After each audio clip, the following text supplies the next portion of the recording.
Lihat orang kalau diurapi itu gampang. Lihat dari sifatnya. Ketika dia lihat problema, dia tahu Tuhan, dia langsung tahu penempatannya. Dia tahu Tuhan taruh di situ untuk menjadi bagian dari solusi, bukan dari problema.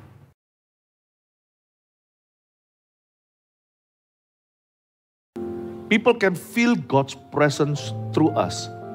Increase the anointing of this church, this Sunday, minggu ini, tingkatkan urapan kami ya Tuhan Yesus, tambahkan. Terima kasih Tuhan, sembunyikan hamba-Mu di balik salib-Mu. Di dalam nama Yesus Kristus kami berdoa. Haleluya, amin, puji Tuhan, glory to God. Berikan tepuk tangan untuk Tuhan. Silakan duduk. Ambil catatan, kita akan belajar firman. Hari ini penuh soal urapan. Saya dan Pastor Fuji bergantian. Bagian satu tadi Pastor Fuji nyampaikan. Lalu saya 3 kali. Ini yang ketiga. Lalu sisanya nanti masih ada berbagai ibadah. Pastor Fuji akan meneruskan soal urapan. Anda lihat kebaktian-kebaktian sebelumnya, tema yang saya bawakan ini. Sekarang kita yang di 3. Dampak urapan pada sekeliling kita. Dengarkan sisanya. Sungguh diberkati gereja kita di Jakarta sekitarnya. Karena setiap ibadah 7 kali berarti ada 7 materi. Itu bukan PR. Itu berkat Tuhan. Dengarkan satu-satu ya. Nah, kita akan pelajari tadi Yehezkiel pasal 47 tentang sebuah penglihatan yang dilihat oleh Nabi. Nabi Yehezkiel ini dalam pembuangan. Waktu itu dia termasuk golongan yang diasingkan. Babilonia merebut Yerusalem, runtuhlah bait suci yang dibangun oleh Salomo. Lalu mereka akhirnya dilempar ke negeri orang. Zaman itu ada hamba-hamba Tuhan yang melihat pesan-pesan Tuhan. Lalu selain itu, setelah 70 tahun di sana, di negara Babel, mereka kembali di zaman Esra Nehemia itu, mereka bangun tembok, bangun bait suci, disertai dengan nabi-nabi seperti Hagai, Sakaria, Maleaki, ayat-ayat terakhir di Perjanjian Lama. Itu adalah masa ketika mereka balik lagi ke tanah air mereka, tanah perjanjian, dan bangun bait Allah yang pernah diruntuhkan. Konteksnya gitu ya. Dan Yehezkiel melihat sebuah penglihatan, maknanya itu luar biasa. Saya kehabisan waktu aja hari ini. Gak bisa selesaikan semua. Ya, karena itu kita cepat tangkap ya. Nalar kita harus, antena kita harus menyala. Karena ada banyak sekali pengenalan akan roh, pengenalan akan Allah. Dan bagaimana cara roh Allah bekerja. Tentang urapan terutama. Ini kan sungai yang keluar dari bait suci. Ini tentang urapan yang suci dalam kehidupan umat Kristiani. Putra-putrinya Tuhan Yesus. Kita 1-5 tadi saya sudah bahas. Kita langsung 6-12. Semoga saya bisa selesai tepat waktu. Saya baca dulu ayat 6-12. Lalu ia berkata kepadaku, sudahkah engkau lihat hai anak manusia? Kemudian ia membawa aku kembali menyusur tepi sungai. Dalam perjalanan pulang, sungguh sepanjang tepi sungai itu ada amat banyak pohon, di sebelah sini dan di sebelah sana. Ia berkata kepadaku, sungai ini mengalir menuju wilayah timur, dan menurun ke arah Yordan, dan bermuara di laut asin, air yang mengandung banyak garam, dan air itu menjadi tawar. Sehingga kemana saja sungai itu mengalir, segala makhluk hidup yang berkeriapan di sana akan hidup.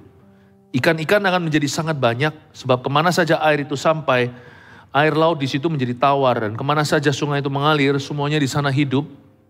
Maka penangkap-penangkap ikan penuh sepanjang tepinya, mulai dari En-Gedi sampai En-Eglaim. Daerah itu menjadi penjemuran pukat. Dan di sungai itu ada berjenis-jenis ikan, seperti ikan-ikan di laut besar, sangat banyak.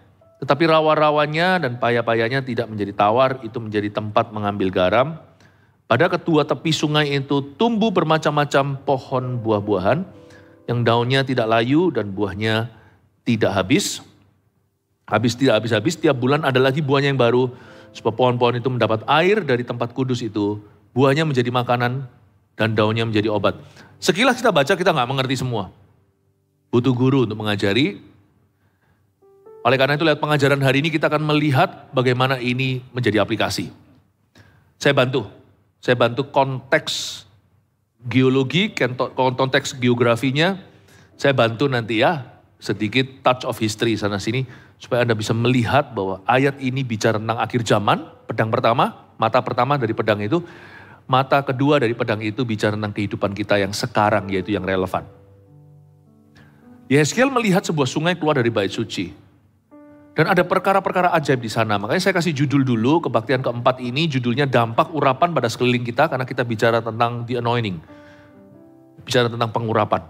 Dampaknya apa? Sana mesti tahu. Jemaat mesti harus tahu, urapan itu penting sekali. Saya itu dari waktu ke waktu berdoa.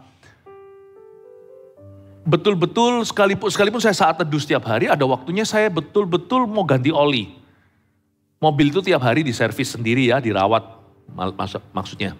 Tapi ada waktunya kita memang harus bengkelkan dia sebentar, jadi tolong mobilnya jangan dipakai dulu.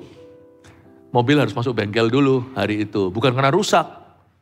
Tapi perlu ganti oli, spurring balancing, ada operasi besar. Demikian pula hidup kita itu, kita butuh urapan, bukan gagah perkasa, tapi oleh karena roh Allah. What is urapan? Banyak orang salah ngerti, urapan itu orang rebah, itu manifestasinya. Tadi siang saya sampaikan itu kayak daun pada sebuah pohon. Buah urapan itu bukan manifestasi jasmani, buah urapan itu dampaknya.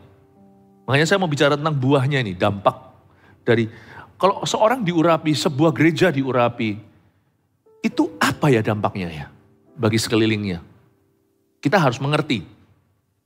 What is the anointing? Apa itu urapan? Kalau gitu, kalau urapan bukan hanya sekedar manifestasi, what is it?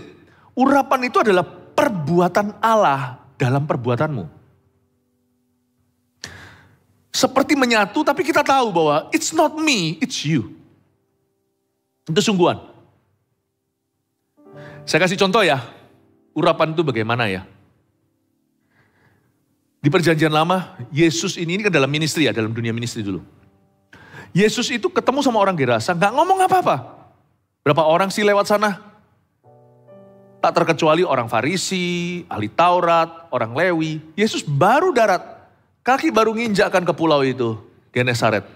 Langsung 2 orang kerasukan setan, salah satunya kita tahu ceritanya, yang legion itu. Langsung teriak-teriak, ya kan dia anak Allah. Jangan lupa loh, Yesus ini mengosongkan dirinya. Bukan berarti dia berhenti jadi Tuhan. Tapi dia menanggalkan itu, bukan gak jadi ya sekali lagi, tetapi Yesus mengambil rupa seorang hamba, menjadi manusia dan dia bergantung penuh. Kalau soal ministry, power of his ministry, dia bergantung penuh pada urapan Roh Kudus yang turun saat sungai Yordan. Dan seterusnya dia selalu bersekutu. Makanya Yesus pagi-pagi buta, murid-muridnya bangun, dia gak di sana, dia sudah berdoa. Mereka sudah kena angin sakal, udah sampai jam 3 pagi. Terombang-ambingkan, Yesus masih di pulau ketinggalan berdoa semalam-malaman. Anak Allah bergantung pada urapan Roh Kudus dalam statusnya secara jasmani sebagai orang. He relied heavily and totally, secara totalitas dan penuh sepenuhnya bergantung pada urapan Roh Kudus. Urapan itu penting. Penting sekali. Kita bisa berkhotbah sampai ledeh lidah bibir kita, nothing happens. Hidup orang tidak berubah. Tapi bisa aja khotbah kita biasa tapi urapan. Bukan karena apa? Benar-benar ada Roh Kudus bekerja di dalam pekerjaanmu. Kita perlu rindu, kita perlu punya spiritual appetite atau kita perlu punya selera rohani yang demikian rupa. Kita tuh merindukan perkara-perkara Allah yang ilahi, bahkan yang supranatural terjadi in our daily life. Anointing urapan kita itu harus bertambah, tidak boleh berkurang, harus semakin kuat karena taat. Yang membuat saya sangat termotivasi karena urapan itu berkenaan dengan pemakaian Tuhan. Perbuatan Tuhan bukan? Saya tidak mau jadi orang yang jatuh bangun. Seolah-olah saya nggak punya pilihan, jangan punya mentalitas korban. Aku jatuh lagi dalam dosa kok. Ya jangan jatuh loh. Kalau sudah jatuh gimana, diampuni lah. Tapi kalau gitu terus jatuh bangun, bangun, jatuh. Kepahitan, kemanisan, kepahitan. Manis pahit. Nggak bisa kita itu sungguh-sungguh dipakai Tuhan. Saya ngerti kadang-kadang kita sekalipun gak mau jatuh pula. Kadang-kadang kita gak mau gagal juga. Kadang-kadang kita mau benar juga bisa salah. Tapi fight saudara. Jangan sampai kita itu pelin-pelan. Taat kalau disambung taat itu jadi kuat. Urapan kita semakin kuat. Yang membuat saya termotivasi kadang-kadang adalah urapan kita akan semakin kuat kalau kita terus taat. Yang saya paling takutkan dalam hidup saya adalah kehilangan momentum atau being misstep. Saya mengalami not in step with my Jesus. Saya tidak mau. Makanya saya jadi orang Kristen mesti sungguh-sungguh. Saya beribadah mesti sungguh-sungguh. Setiap minggu saya disiplin. Nanti dengarkan sendiri sebelum ini saya jelaskan apa artinya memasang Taurat, hukum Taurat pada daging. Tapi roh kita tidak berada di bawah hukum Taurat. Roh kita itu karena rindu, bukan karena keharusan tapi karena kehausan. Tapi intinya, udah bingung belum? Tangkap. Makanya saya tidak mau memberi Anda makanan-makanan yang murahan. Saya mau memberi Anda sesuatu yang Anda harus tangkap dengan hati. Makanya be ready when you come to church. Datang lebih early, doa dulu, minta supaya nangkap sesuatu. Naluri kita itu harus menangkap radar-radar Allah. Mulut saya tidak akan saya pakai untuk redundance atau sesuatu yang bertele dan diulang. Anda mesti tangkap. Dalam 2 kalimat saya mungkin ada jawaban buat 20 orang. Dalam 2 kalimat. You mesti tangkap. Catat, nanti ada rangkumannya terakhir. Anda jangan lewat. Nggak semua orang dapat yang sama. Itulah hikmat. Ya. Saya dorong Anda untuk sungguh-sungguh mendengarkan apa yang Roh Kudus hendak katakan. Momentum Tuhan itu luar biasa. Dan dampak orang yang diurapi itu besar. Saya nggak mau, saya takut kehilangan langkah dengan Tuhan. Saya tidak mau sama Tuhan itu caca-cacanya hilang. Itulah sebabnya termotivasi saya harus sungguh-sungguh. Saya kalau beribadah juga harus sungguh-sungguh, disiplin. Saya nggak mau bolong-bolong saat teduh, karena hal itu hal yang paling alami dalam perkara-perkara yang supra alamiah. Doa itu hadirat Allah itu supra alami. Tapi yang alami adalah menentukan jam doa kita. Dalam hal-hal yang natural aja kalau kita akhirnya porak-poranda, bagaimana dengan hal-hal yang di luar kendali kita. Kalau di dalam hal-hal yang sifatnya natural aja, kita struggling, kita bergumul. Kalau hal-hal itu kita goyah, bagaimana dengan perkara-perkara yang supra alamiah? Perkara-perkara yang sifatnya di dunia, bukan duniawi ya, bukan dosa. Perkara-perkara yang sifatnya di dunia, yang berada di dalam kendali saya tidak boleh pelin-pelan, tidak boleh jatuh bangun. Momentum hidup ini cepat, jangan sampai begitu saja lewat. Saya dorong Anda untuk membangun karir yang tidak kelihatan, namanya urapan. Urapan kita makin kuat kalau kita terus taat.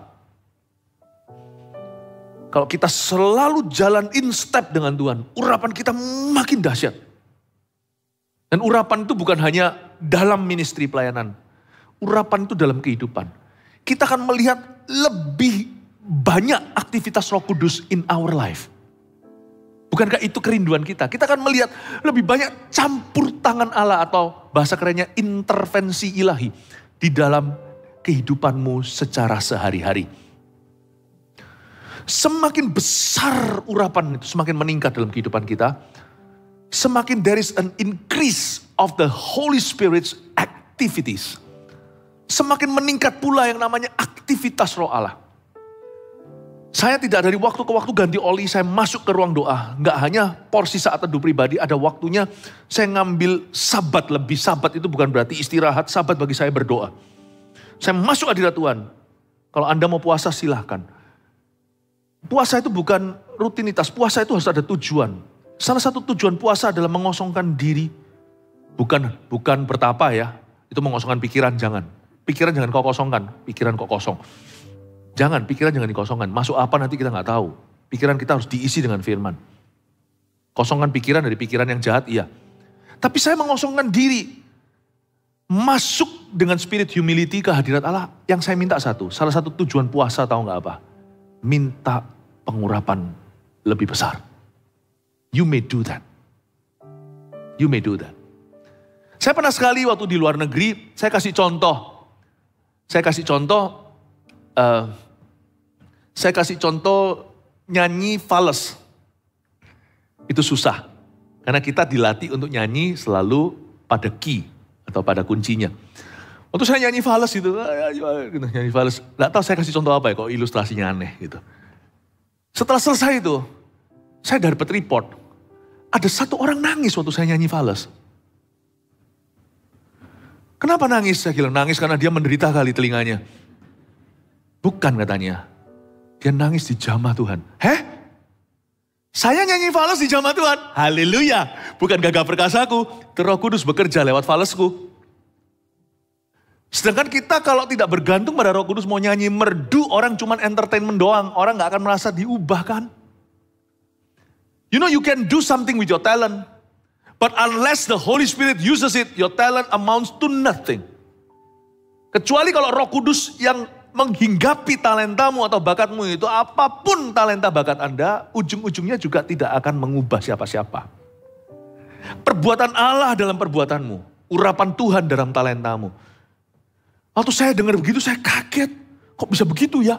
Gak pernah loh saya ngalami fenomena itu dalam pelayanan saya. Apakah berarti setelah ini mari PAW-nya fales semua? Ya kagak, ya bukan begitu tujuannya. Tapi maksudnya Tuhan hari itu mau menunjukkan sesuatu, mau membuktikan sesuatu, mau mengajari sesuatu. Philip, ingatlah selalu dan ajarkan juga kepada praise and worship semua. It's not your talent that will change lives. Tanpa urapan, semua lagu-lagu itu hanya seperti orang karaoke atau hanya seperti orang dengar musik doang. Tapi waktu urapan itu ada, orang akan di-usher masuk ke dalam hadirat Allah. Orang bisa kaya, berhasil kerjanya, dapat materi blessing, berkat materi.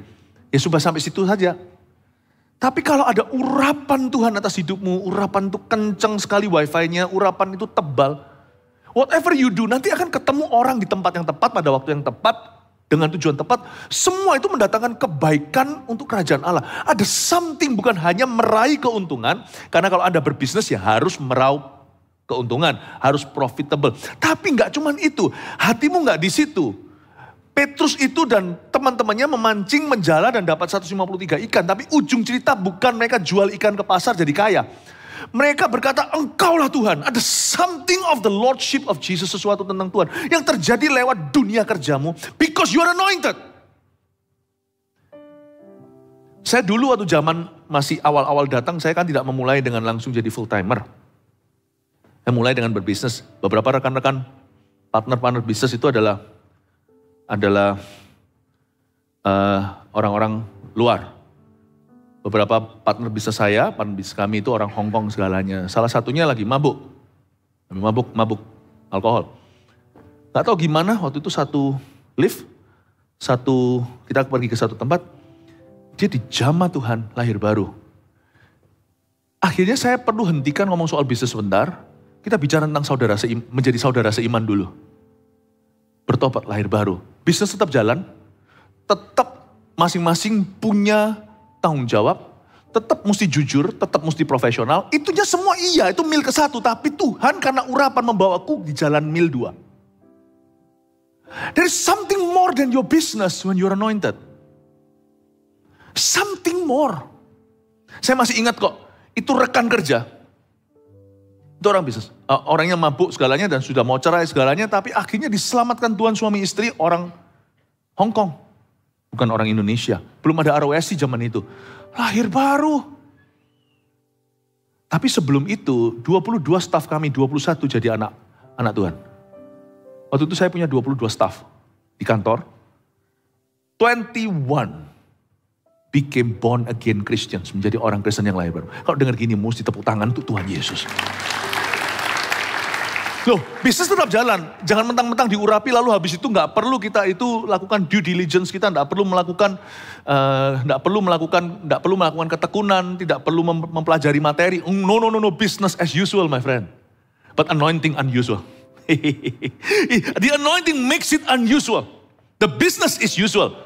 Business as usual. But the anointing makes your life in that business unusual.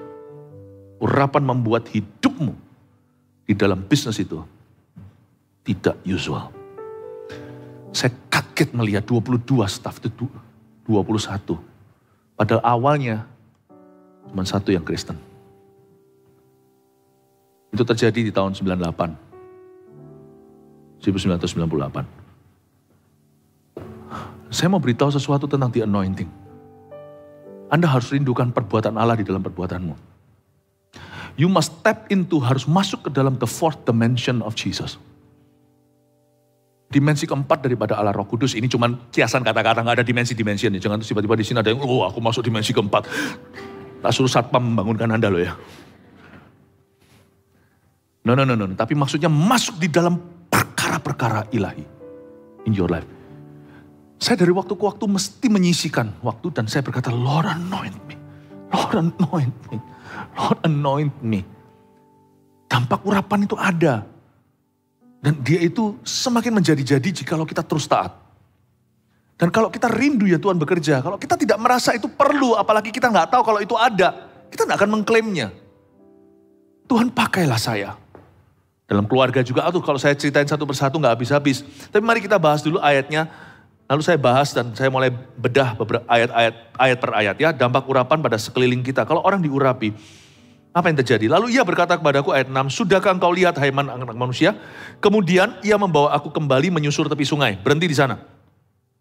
Anda harus tahu sequelnya. Sebelum ini tadi di 5 ayat sebelumnya, sudah dibahas bagaimana air itu berupa tetesan-tetesan dripping aja kayak kopi. Dia sampai pelan sekali, mungkin butuh berjam-jam dulu, mungkin butuh berjam-jam, berhari-hari, berbulan-bulan untuk kita mencapai kedalaman di pergelangan kaki. Tapi dia makin lama makin cepat karena gaining momentum. Momentumnya itu kalau mobil sudah kalau olahraga juga sama kan, kalau kita sudah panas alias pemanasan, larinya lebih kencang. Tapi awal-awal mungkin masih engsel-engselnya masih klek gitu mana. Tapi setelah pemanasan, setelah main 1 jam, wah semangat, udah keringat. Waktu dia pertama gaining momentum, itu pertama-tama ke pergelangan kaki itu lamban. Tapi waktu ke lutut mulai cepat. Waktu mulai ke pinggang, wah dahsyat. Lalu gak perlu sih puasa lagi kalau Anda baca, langsung berenang, langsung jadi sungai. Gitu. Mobil itu pelan tuh 0 sampai 100 tuh. 0 sampai 50 itu masih pelan. Pelan-pelan. Apalagi kalau belum panas tuh mobilnya. Tapi sekali mobil sudah mencapai kecepatan 120 km itu cepat sekali. Ya, Anda cuma tinggal tambah tekan sedikit, udah 140. Kalau gaining momentum cepat, urapan tuh lambat di depan. Cepat di belakang. Ya, dosa itu cepat di depan. Wah, nafsu langsung dipuaskan, tetapi habis itu bersedih-sedih kemudian. Urapan tuh lambat di depan, kayaknya bayar harga. Tapi kalau Anda mau ya, dampaknya luar biasa loh, sungguhan luar biasa. Dan orang yang mengerti tidak akan main-main. Urapan itu tersedia, tetapi kita perlu setia. Sayang gitu loh. Orang kalau nge-gym ya, olahraga ya, jarum gak habis itu? Rasanya kayak, Ya, saya juga olahraga, saya harus jaga badan. Seminggu saya usahakan 2 kali nge-gym. Itu ya, kalau nge-gym gitu ya, saya kadang-kadang itu dalam hati itu, kan ini PT-nya, personal trainer itu jemaat sekarang. Dalam hati saya berkata, dalam hati ini gak ngomong sama dia, jangan bilang sama dia kalau tahu. Lu punya problem apa sama gua? Kenapa kejam sekali sama kakiku? Leg day namanya. Suruh squat begini, kenapa sih kamu tuh mau bunuh kaki saya? Udah sakit semuanya, jalan tuh udah gemeter gini, naik tangga sakit, turun lebih gak bisa. Kayak langsung mau terjun bebas. Lalu bulan depan saya baru olahraga lagi, jarum lagi. Sayang, momentum harus dijaga. Minggu depan mungkin bangun yang lainnya, nanti kaki lagi. Nanti nextnya, kalau udah lama, udah sering berolahraga, nextnya udah gak terlalu gimana.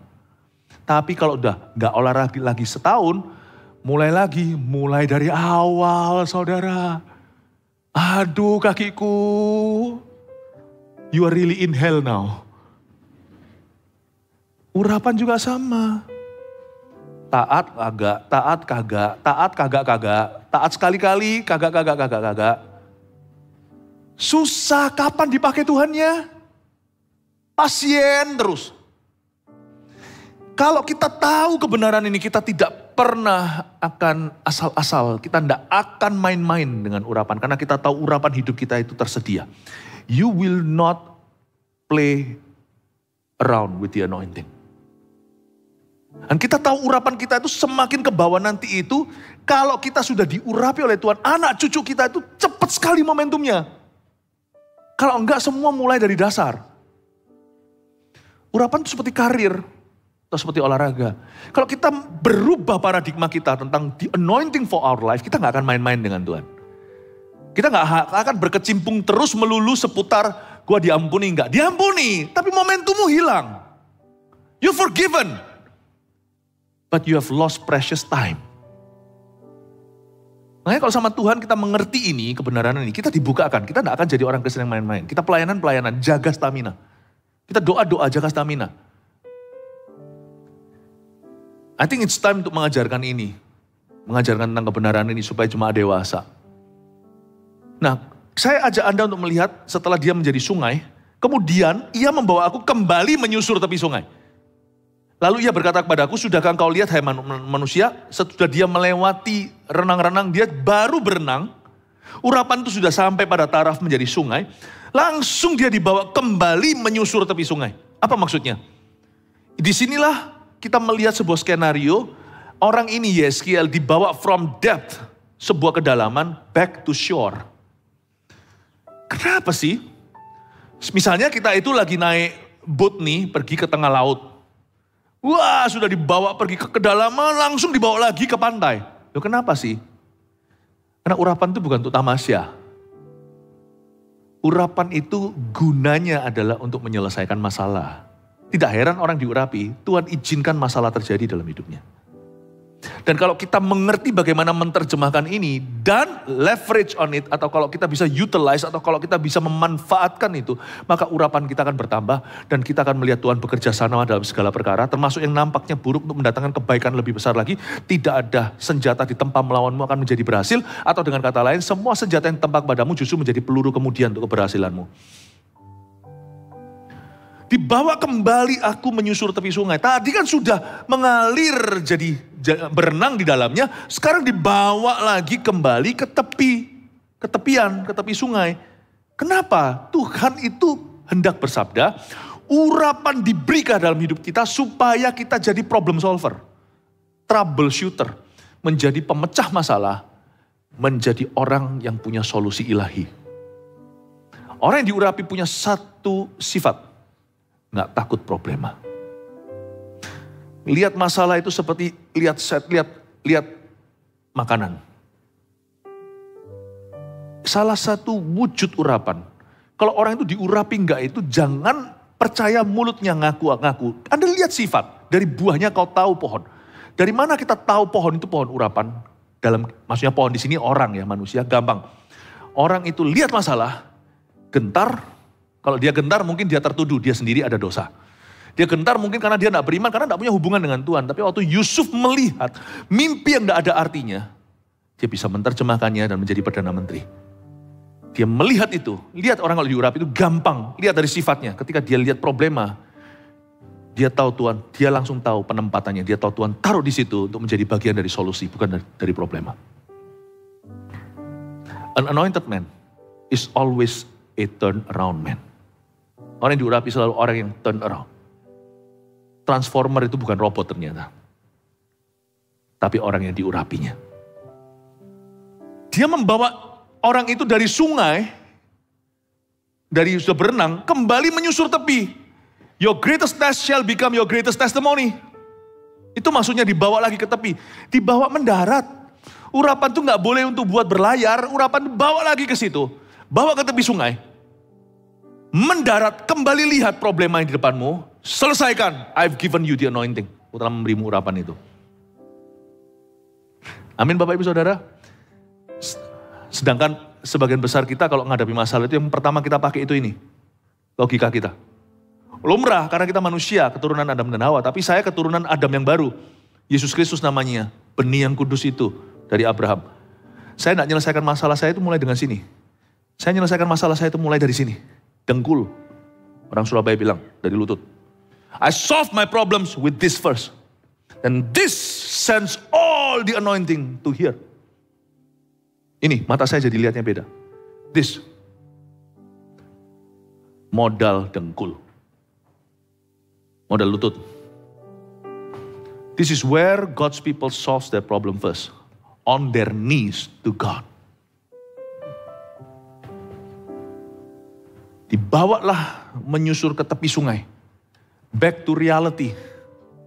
Back to where the problem is. Back to your knees.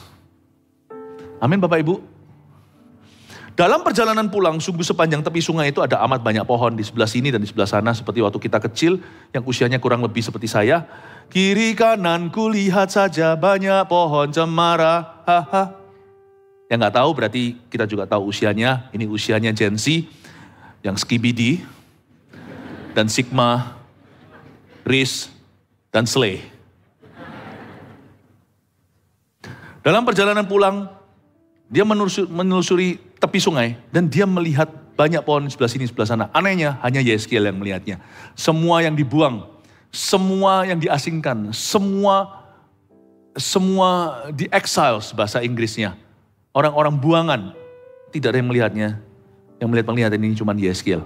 You see, waktu Anda dibawa ke tepi sungai, orang yang betul-betul tinggal dalam urapannya, dia akan melihat pohon.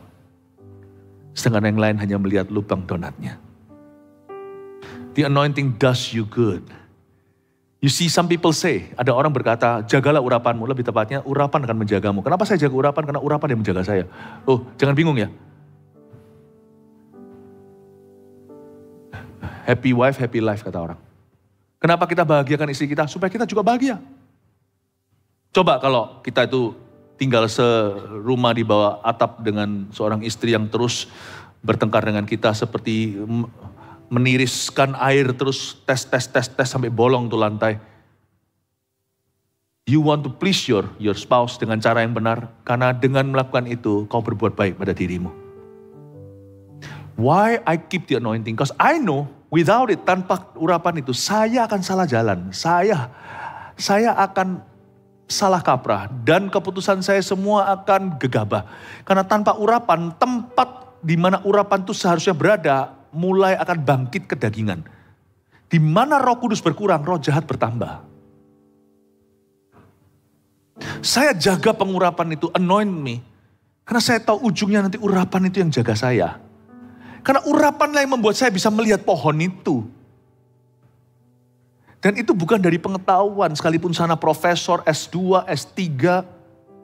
It's the anointing that will make you see God's promise. Janji Tuhan. Ia berkata kepada aku, ayat 8, sungai ini mengalir menuju wilayah timur dan menurun ke Araba Yordan. Katakan Araba Yordan. Mau tahu nggak? Saya kasih bocoran supaya ini semua make sense atau masuk akal.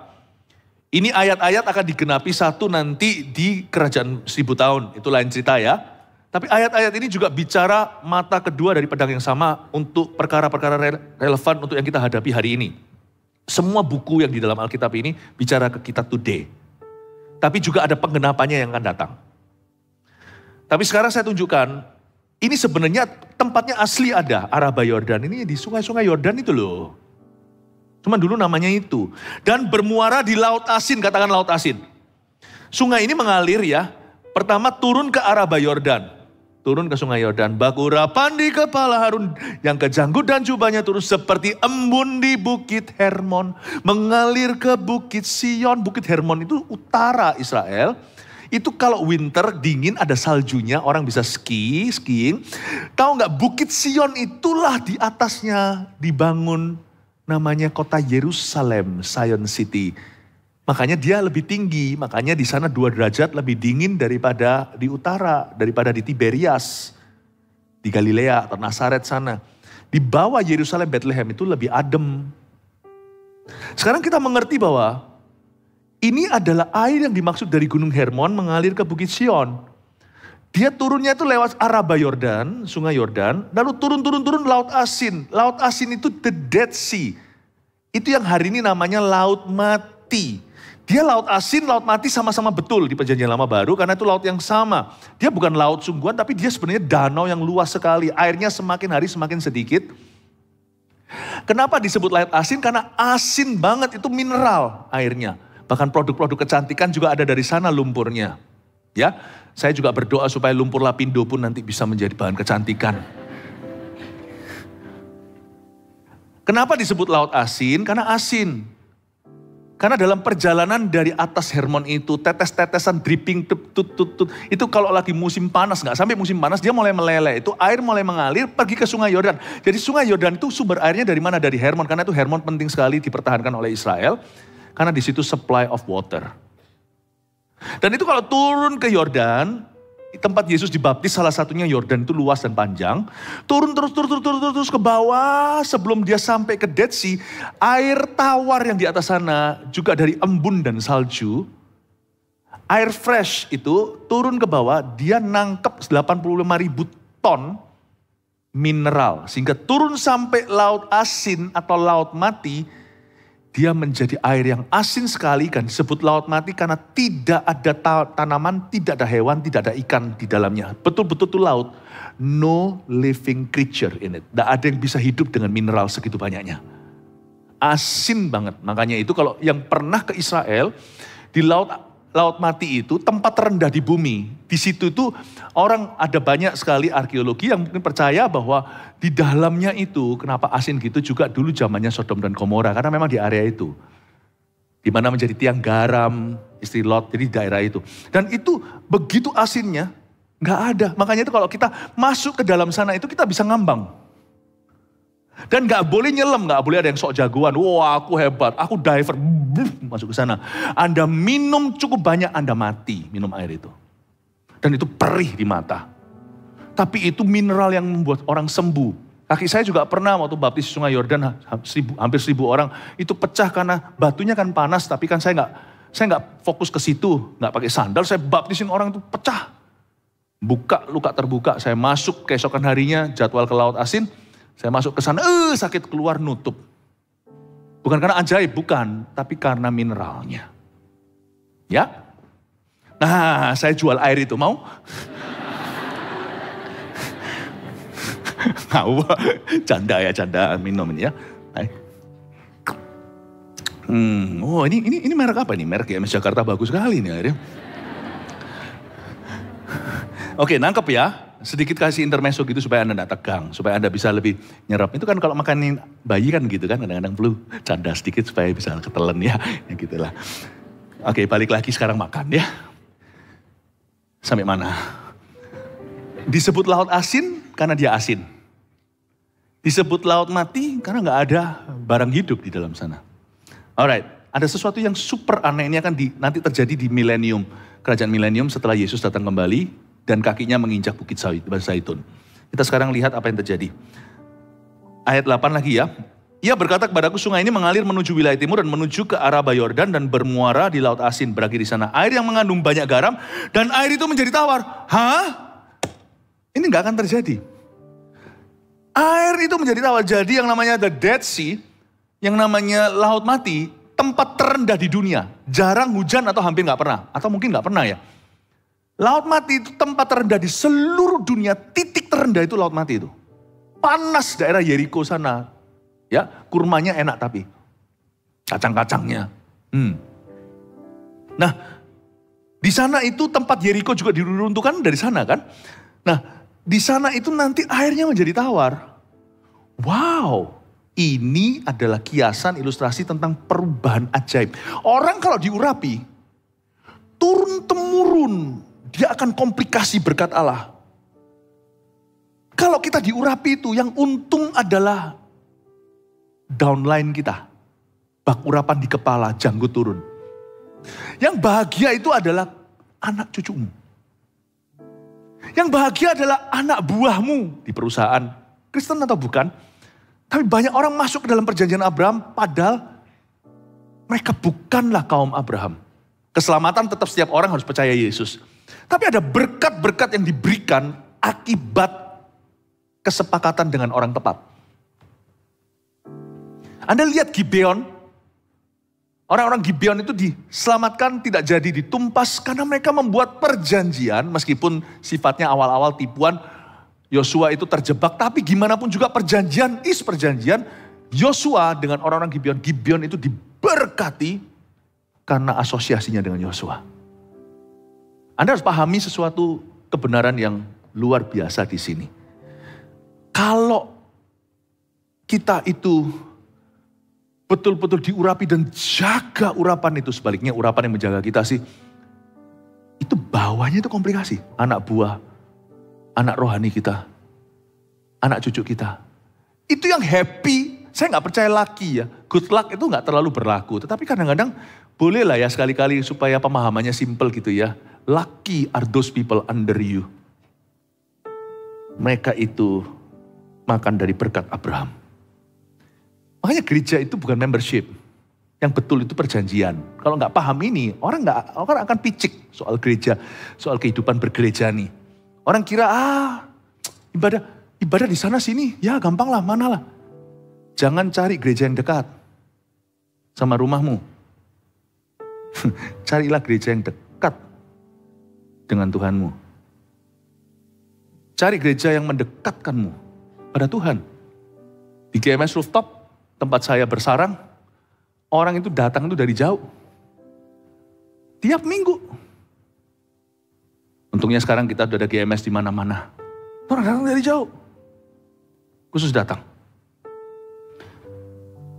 Dan terus datang ya, bukan. Saya mau beritahu Anda sesuatu yang simple bahwa air itu turun-temurun menjadi air berkat. Lalu gak hanya itu, terjadi perubahan. Anda akan mulai melihat perubahan-perubahan yang ajaib yang gak mungkin terjadi karena usahamu. Meskipun Tuhan bisa bekerja lewat bidang usaha Anda, tapi perubahan itu sendiri bukan karena usaha Anda. Terjadi perubahan sevulgar apa perubahannya? Sevulgar airnya laut mati, laut asin menjadi tawar. Itu gak mungkin, itu ada bahasa Ibraninya. Impossible. Gak mungkin terjadi saudaraku. Nggak mungkin terjadi. Gimana kau buat tawar tuh laut yang sudah asin? Nggak bisa, mau disuling-suling gimana juga. Sedanau lagi.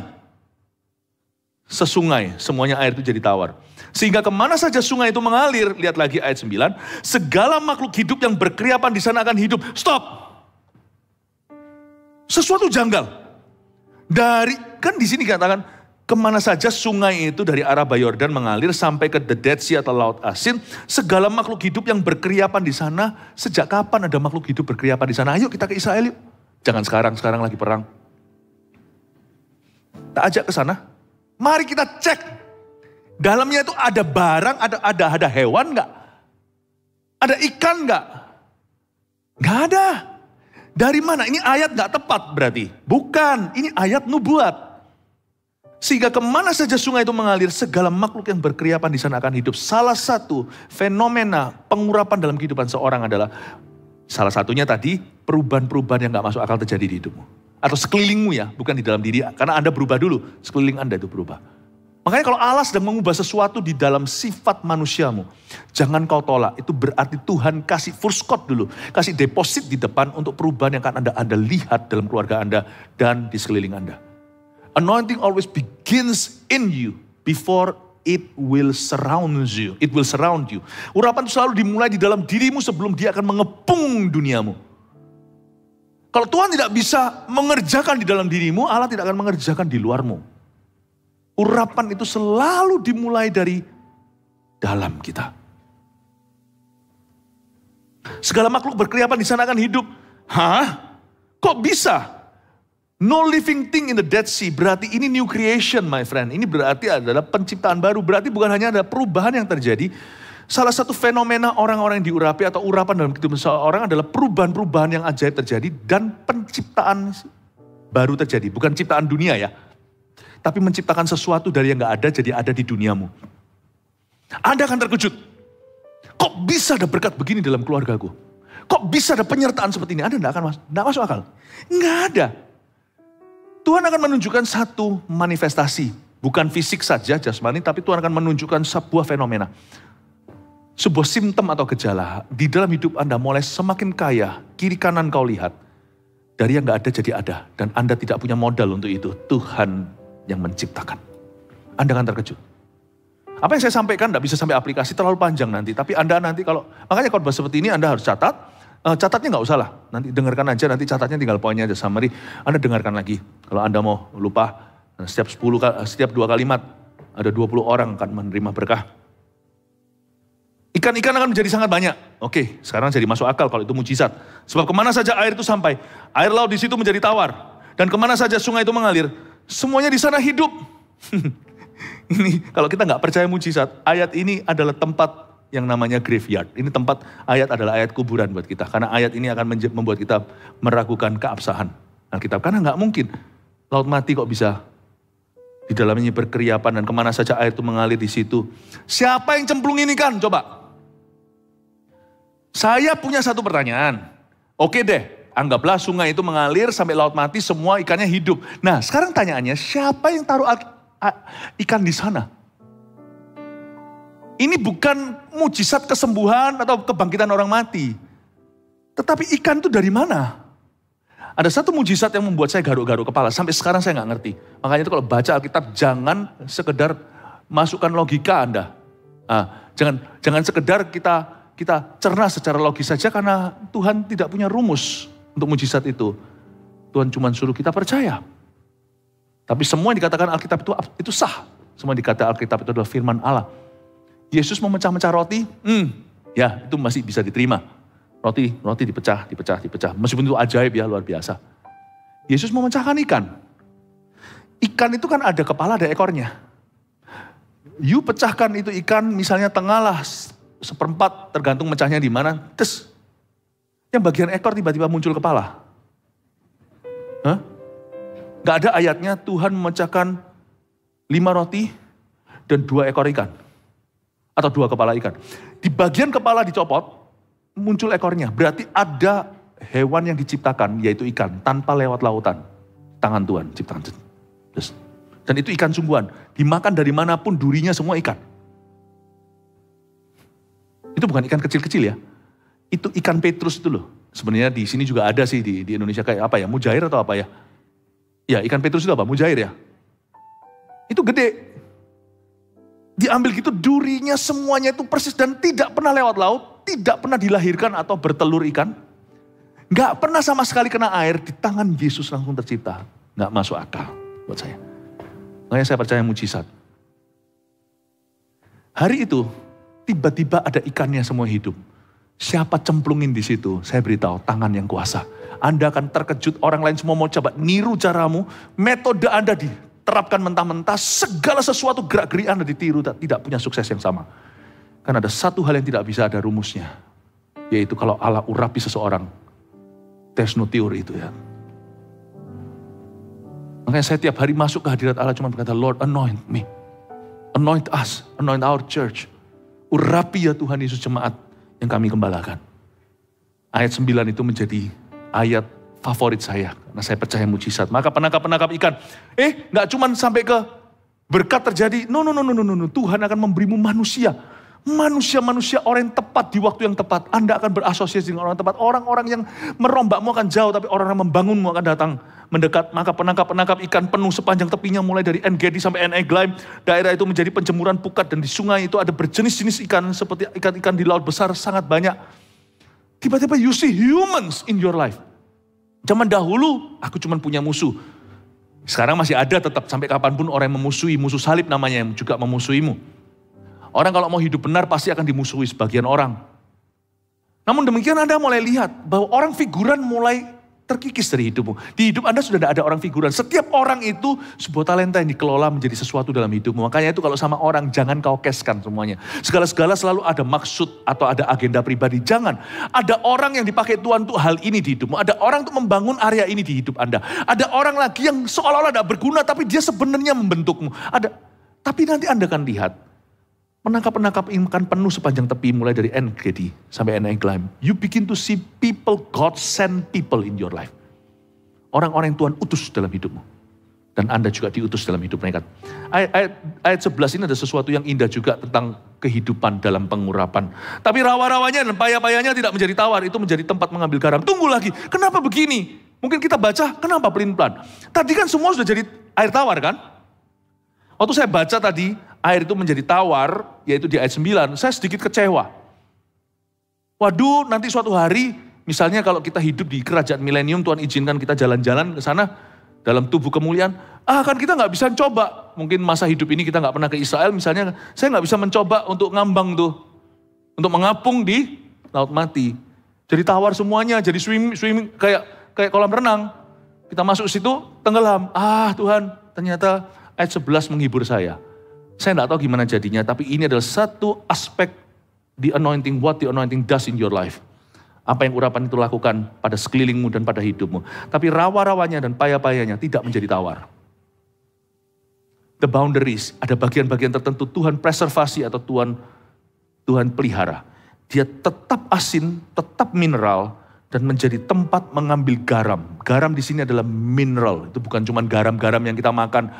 Ini kalau garam-garam gitu ya gampang lah, ambil rumpul sembarangan kasih garam gitu, teplok-teplok di wajah. Tapi garamnya, mineralnya yang ada di the Dead Sea atau di Laut Mati itu beda. Ini memberitahukan pada kita bahwa the anointing in our lives, hidup kita, dia akan memelihara berkat yang Allah sudah taruh di hidup kita itu tidak akan erosi. Pengurapanlah yang membuat tidak ada satupun anakmu akan hilang. The Dead Sea mineral was kept, intinya di rawa-rawa dan payah-payah itu disimpan. Saya seorang pelukis. Waktu saya selesai melukiskan, setelah selesai satu lukisan sebulan. Setelah selesai, saya mau lukisan ini untuk tahan 1 tahun lah. Tuhan belum datang. Saya kasih varnish, saya kasih suatu selaput yang transparan. Suatu cairan yang saya oleskan di sana. Supaya dia tahan musim, tahan lembab, tahan segalanya. Urapan itu membuat kualitas yang Allah sudah taruh di hidupmu tidak luntur. It's the anointing. Mau tambah tua, urapan akan menjaga. Urapan itu menjaga. The blessings in your life, berkat di hidupmu itu tidak akan bocor lewat pintu belakang. Urapan itulah yang saya sebut the varnish of the painting of life. Dalam lukisan hidupmu, apa yang Tuhan gambar di dalam diri Anda, gambar dirimu itu Tuhan akan lapisi dengan varnish. The anointing is actually, urapan itu sebenarnya adalah minyak menjaga, minyak pelumas. Pada kedua tepi sungai itu tumbuh bermacam-macam pohon buah-buahan yang daunnya tidak layu dan buahnya tidak habis-habis. Tiap bulan ada lagi buahnya yang baru. Sebab pohon-pohon itu mendapat air dan tempat kudus itu. Buahnya menjadi makanan dan daunnya menjadi obat. Saya nggak tahu ini pohon apa, tapi dikatakan di Alkitab ini ada bermacam-macam pohon-pohon buahan. Salah satu pohon yang kemungkinan besar ada di antara jenis-jenis pohon yang dijanjikan adalah pohon yang namanya palmetto. Pohon palem itu loh. Ya, kan kita lihat sawit lah apa. Ini pohon palem itu. Dan pohon palem ini kelebihannya yang di sana adalah dia punya jus. Buahnya itu mengenyangkan, jusnya dan ternyata daunnya itu herbal yang sangat bagus buat kesehatan. Saya nggak tahu ya apakah itu salah satu pohonnya. Saya asumsi, spekulasi, saya pelajari. Kayaknya sih maybe inilah pohon yang bisa diambil apa aja. Seperti ayam, sampai bulunya pun juga jadi kemucing. Apapun jadi itu ayam. Ini pohon yang semua elemennya itu berguna. Urapan membuat tak satu pun dalam hidup kita itu terbuang sia-sia. Dia memastikan bukan hanya terjaga berkat pada tempatnya, tapi terjadi komplikasi yang bahkan kita nggak tahu. Urapan bisa sejauh itu. Paulus itu bukan iseng, lalu sapu tangannya, dia doakan, dia transfer, lalu dikasihin ke orang. Apalagi buka PO. Sapu tangan dikibarkan. Sapu tanganku diurapi, siapa mau beli? Enggak. Dia itu pelayanan satu tempat, bahkan tidak disebut sapu tangan, tapi kain, cloth. Kain yang dipakai sama Paulus, kita nggak tahu itu sapu tangan kayak, atau handuknya lah, atau apanya. Nggak sengaja ketinggalan. Paulus sudah sampai Korintus, dia mikir, mana sapu tanganku? Ketinggalan sama orang-orang karena waktu zaman itu belum ada media dan juga transportasi tidak seperti hari ini. Dia pakai itu karena imannya belum cukup, tapi dia tahu Yesus letakkan sembuh. Siapa pernah sangka bayang-bayang Petrus juga bisa komplikasi. Tapi yang tidak Tuhan urapi adalah Tuhan tidak pernah urapi kita di luar jalur panggilan kita. Jangan mentang-mentang diurapi pasti berhasil di segala bidang, itu nggak tentu. Tadi saya ada cerita di kebaktian sebelum ini. Mau lihat saya gagal. Saya jadi politikus, saya pasti gagal total. Karena Tuhan tidak berkenan. Saya ini hamba Tuhan. Saya kalau mau jadi artis, akan jadi artis tanggung kali. Tapi kalau jadi pendeta, jadi pendeta yang paling ganteng. Nah gitu aja lah boleh. Jangan ngaku-ngaku diurapi lah, urapan kita sih 11-12 lah sama yang lainnya. Jangan merasa dirimu diurapi. Orang yang diurapi tidak akan merasa dirinya diurapi. Tapi ganteng cuma bercanda, enggak juga kok. Saya ini enggak seberapa, biasa-biasa aja. Nah, ngomong apa jadi lupa. Sana juga jangan coba-coba. Pengusaha mau jadi pendeta. Ih, canda. Tiba-tiba mau jadi pendeta. Jangan bercanda gitu. Kapan ini jadi pendeta? Kapan jadi pendeta? Lu anggap murahan jadi pendeta. Itu orang antri, itu orang Gerasa tuh disembuhkan kayak gitu. Itu dia minta-minta jadi murid Yesus yang menyertai untuk jadi salah satu dari murid Tuhan. Bukan rasulnya, tapi jadi muridnya. Untuk jadi pengkhotbah, menjadi seorang pendeta. Tuhan bilang pulang. Lucu. Berhasil jadi artis. Jangan coba jadi pendeta. Oh, aku ini fasih lidah, pinter ngomong. Saya bisa memotivasi orang. Pasti aku jadi pengkhotbah. Coba. Monggo, silakan. Tuhan gak akan memberimu pesan. Paling cuma pengetahuan yang klise doang. Don't try lah. Urapan itu tidak untuk kita lakukan di segala sesuatu yang kita kehendaki. Tapi untuk melaksanakan kehendak Tuhan. Kalau Anda mau lihat saya gagal, saya jadi orang lain yang Tuhan tidak suruh saya jadi. Anda mau gagal? Yang tidak dipanggil jadi pendeta? Sana, jadilah pendeta. Kita akan lihat nanti justru Tuhan munculkan busuknya. Anda kan kaget, tidak semua orang itu dipanggil Tuhan. Jangan hakimi orang lain, introspeksi diri. Itu urusan Tuhan. Lalang gandung biar Tuhan yang misalkan suatu hari, bukan sekarang, tapi di akhir zaman. Tapi Anda akan terkejut, tidak semua orang yang demikian dipanggil Tuhan. Ada orang yang memanggil dirinya sendiri. Never has God called such persons. You'll be very surprised. Kita harus mengerti sesuatu bahwa untuk diurapi sama Tuhan, itu kita harus berada di jalurnya.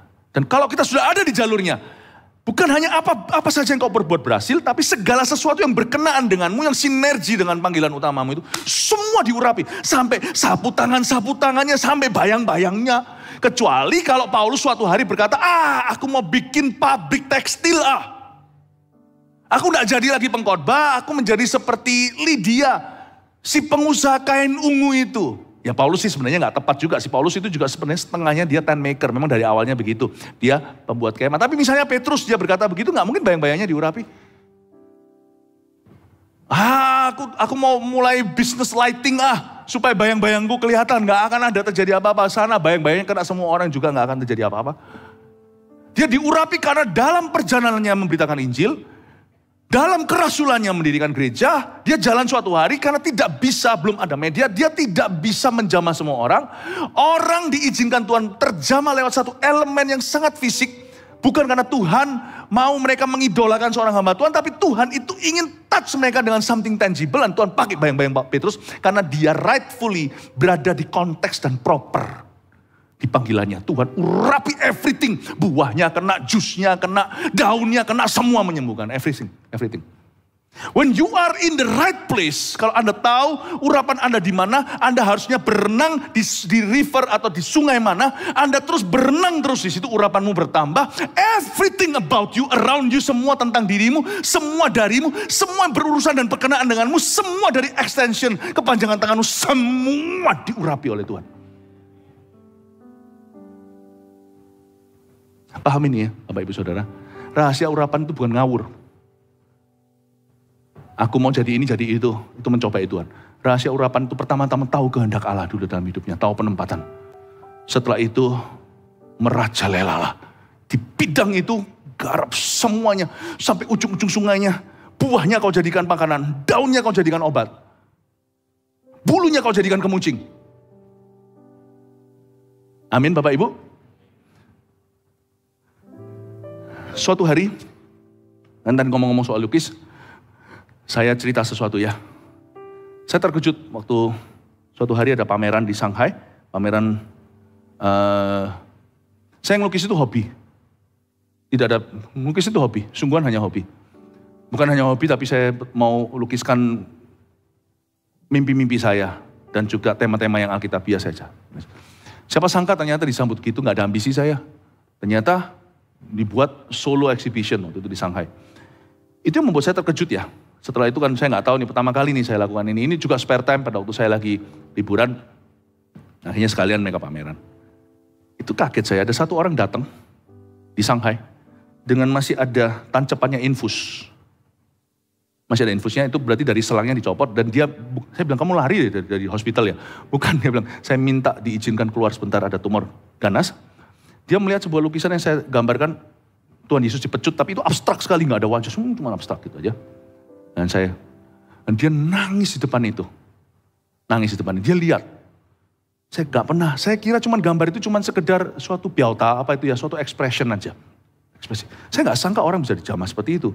Padahal ini bukan sesuatu yang sifat jalan tol. Ini hanyalah jalan gang buat saya, itu sesuatu yang sifatnya hobi. Saya nggak pernah sangka bahwa hobi, apapun kalau Anda tinggal dalam urapan itu buahnya pun makanan, daunnya jadi obat, everything useful. Mau hobi pun nggak ada, hobi yang iseng tuh nggak ada. Hobi pun dipakai Tuhan. Ya, dengan itu dia nangis, dia balik ke hospital. Itu bukan lukisannya, lukisan bukan dewa, bukan jadi berhala, tetapi karena pesan yang dibawa, ada tulisannya di sana, oleh bilur-bilur Yesus kau sembuh. Yesaya 53. Balik diperiksa, tumornya hilang. Saya kaget. Ini kan ada lukisan, ada juga orang satu profesor yang sudah satu profesor seni, bukan orang Indonesia, orang sana, lalu ngajak saya debat karena dia itu ateis. Dia melihat orang-orang bagaimana line up, bagaimana mereka itu sampai seperti ular itu di gang itu sampai berapa blok itu orang antri untuk masuk ke sana. Sampai orang-orang di jalan katanya ada rock concert apa, ada konser rock apa. Bukan, ini ada lukis. Orang kaget, satu blok semuanya art itu punya saya itu sampai ke blok-blok berapa. Sayanya tidak ada di sana. Lalu saya datang di situ, saya lihat sendiri lalu dia ngomong sama saya. Dia bilang, kok bisa lukisanmu? Lukisan di sebelah sana ada pornografinya. Yang di sebelah sana ada satu lagi yang pameran di situ tuh isinya itu yang sudahlah bahasa Surabaya botan gitu ya, yang enggak gitu ya. Ini yang itu yang tentang kekerasan ini tuh. Lalu dia tanya sama saya, your lukisan tuh terlalu banyak meaning, dia bilang. Dia bilang ini profesor yang dia sendiri punya hasil karya sudah dipamerkan di Milan. Dia bilang, saya ajak dia masuk ke ruang tunggu tempat saya istirahat. Dia bilang sama saya, lukisanmu terlalu banyak meaning. Dan terlalu banyak Kristus di dalamnya. Terlalu banyak Tuhan. Lukisan itu harusnya meaningless, dia bilang. Tidak ada artinya. Saya ini profesor, saya ini lecturer. Seharusnya tidak ada meaningless. Betul-betul modern itu bisa anything. Bahkan air seni pun di foto apa, ada gambar gitu. Itu semuanya art lah. In the name of art, everything goes. Anything goes. Saya debat dia. Saya bilang bahwa semua seni tidak bisa lepas dari penciptanya. Semua harus menuju kepada sesuatu. Dan saya jelaskan semuanya, nggak tahu dari hikmat dari mana. Dalam waktu setengah jam kemudian, orang itu berlutut bersama dengan saya menerima Yesus sebagai Tuhan dan Juru Selamat. Saya garuk-garuk kepala, saya kaget. Kok bisa ya? Ini cuma iseng loh. Saya bilang Tuhan, dan Tuhan ngomong sama saya, kamu jangan main-main dengan hidupmu. Buahmu akan menjadi makanan, daunmu menjadi obat. Kamu jangan selang-selingnya salah. Taat nggak taat, kamu selalu taat supaya urapan itu semakin menjadi-jadi dan menjadi kuatan. Apapun yang kau jamah, the anointing will stay.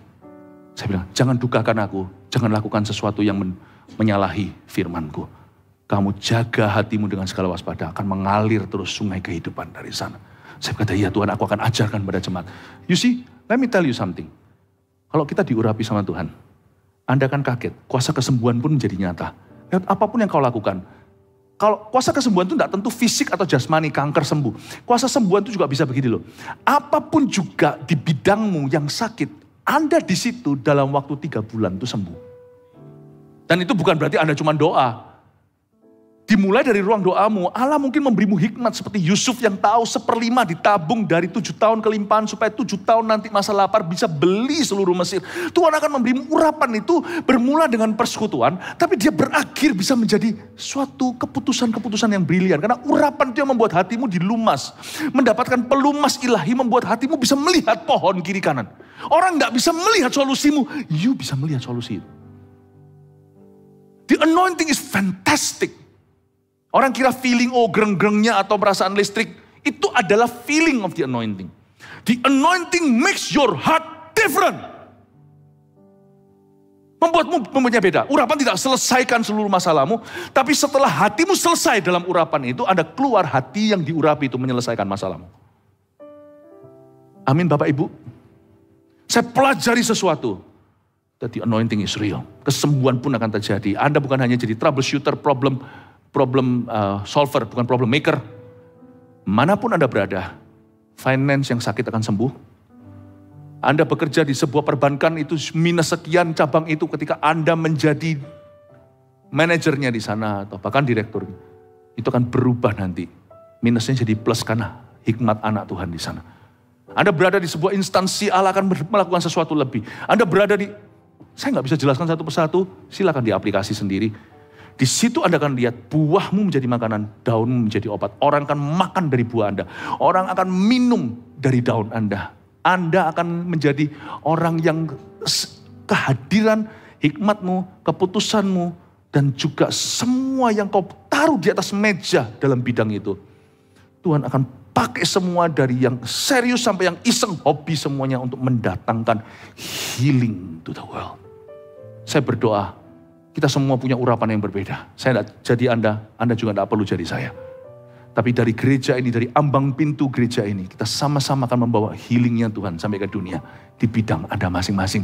Amin Bapak Ibu Saudara.